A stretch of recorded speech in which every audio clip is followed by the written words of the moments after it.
กับสวัสดีเนาะพอข่อยแล้วเลยมันนี้สิมา มันนี้สิมาอันนี้รีวิวกล้องแอบถ่ายนะ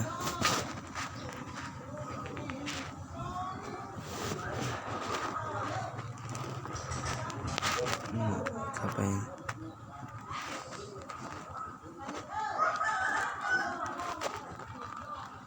นี่เนาะแอปนี่แต่ก็ติดตั้งไม่ได้ก็เปิด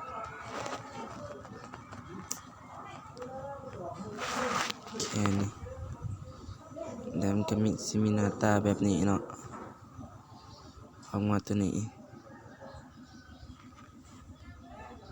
นี่ออกเป็นตัวนี้แล้วก็จำเสียดวิดีโอจำหน้าจอไปเบิ่งเขาสิรับหน้าจอ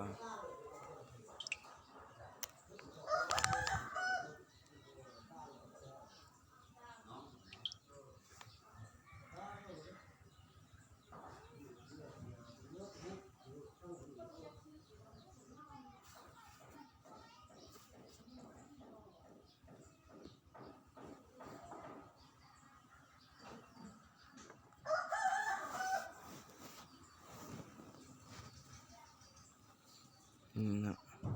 แล้วก็เข้าไปเบิ่งเลย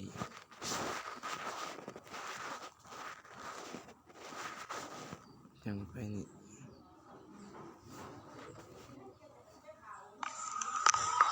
เบิ่งเขาสิรับหน้าจอนี่เนาะตามสกุลแบบนี้ก็ไปโดดกันไหลเนาะ